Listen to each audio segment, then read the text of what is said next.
আসসালামু আলাইকুম। পরবর্তী সরকার গঠনে ছাত্ররা বা ইয়াং যে জেনারেশন আছে সেই জেনারেশন বাংলাদেশ পরিচালনা করবে কি করবে না সে বিষয় নিয়ে কিন্তু অনেক কথাই হচ্ছে।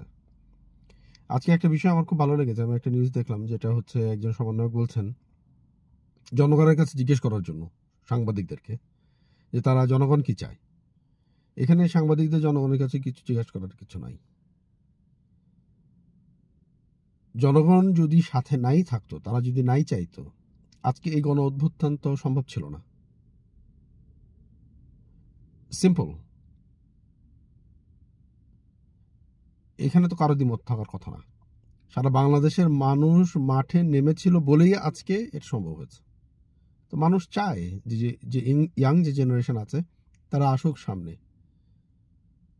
কারণ স্বাধীনতার পর থেকে যত ক্ষমতায় এসছে, যত দল সরকার গঠন করেছে, রাজনৈতিক দল বা যারা রাজনীতি করে, রাজনীতিবিদ হিসেবে যাদেরকে যারা পরিচয় দেয়, এদের মতন লোভী পিশাচ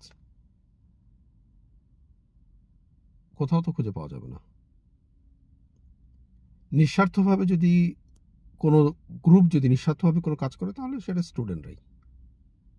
আর তার সাথে সাধারণ যে জনগণ আছে যারা চায় যে দেশের উন্নতি হোক, কারণ দেশের উন্নতি মানে তাদের নিজেদের উন্নতি। তো আমার কাছে যেটা মনে হচ্ছে, সাধারণ জনগণ, বাংলাদেশের মানুষ চায় যে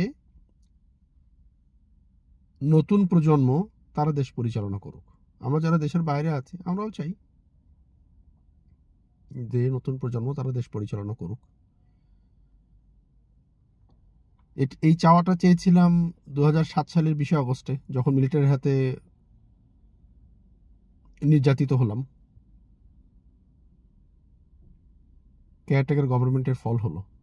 তখনও চেয়েছিলাম যে আসলে নতুন কিছু আসুক দেশে, দেশটাকে সুন্দর হয়ে গড়ে তুলুক।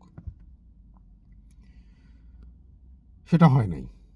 সেখানে সমঝোতার মাধ্যমে আওয়ামী লীগকে আসনে বসানো হলো।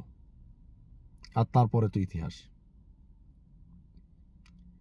এনিওয়ে, আমার সমন্বয়কদের যে উদ্যোগ যেটা তারা নিচ্ছে, এটা খুবই প্রশংসনীয়, আমার পছন্দ হয়েছে। যে তারা সারা বাংলাদেশে জেলায় জেলায় যে সাধারণ মানুষের সাথে কথা বলবে, তাদের চাহিদা কি সেটা তারা জানার চেষ্টা করবে। এটা একটা clever move, absolutely amazing, well done. কিন্তু এর ভেতরে কিছু নেগেটিভ বিষয় থাকে, আর সেই নেগেটিভ জিনিসগুলোটা হচ্ছে এই 16 বছর, I would say not 16 years, I would say since the country become independent, every single places পিশাচ পিশাচ পিশাচ। এইসব টম ডিক অ্যান্ড হ্যারি বাংলাদেশটাকে শুষে শেষ করে ফেলেছে। টম ডিক অ্যান্ড হ্যারির টাইম শেষ, নতুন প্রজন্মের টাইম। নির্বাচন কমিশনকে খুবই শক্তিশালীভাবে স্টাবলিশ করতে হবে। যারা ক্রাইম করেছে, ক্রিমিনাল, সিম্পল ইজ দ্যাট, যারা দুর্নীতি করেছে, তাদের নির্বাচন করার অধিকার বাতিল করা হবে, বাতিল করা উচিত। তারা যেন নির্বাচন করতে না পারে। বাংলাদেশে এইসব রক্তচোষাদের কোনো প্রয়োজন নেই। It's good for nothing, totally good for nothing. আর আরও কিছু জিনিস যেটা খুবই আমার মানে টেক মাই নার্ভস, কিছু আমাদের ভদ্রলোক আছেন যারা রাজনৈতিক ক্রিটিক হিসেবে নানা রকম মন্তব্য দেন। তাদের প্রোফাইলে গেলেই তো দেখা যায় যে এগুলোর তো কোনো যোগ্যতা নাই, কোনো যোগ্যতা নাই। এই সরকারের পাচাটে তো আর এক সরকারের পাচাটা, that is all about them. এগুলার ক্রিটিক হিসেবেও তো এগুলাকে অ্যাকসেপ্ট করা উচিত না। একজনের কথা শুনলাম যে বলে ছাত্ররা নাকি দেশ পরিচালনা করতে পারে, তাদের নাকি অভিজ্ঞতা নাই। বেয়াদব বেটা, তুই আগে তো ছাত্রই ছিলি। হ্যাঁ, এই সরকারের 5 এটে ও সরকারের 5 এটে তো এমপি হইলি।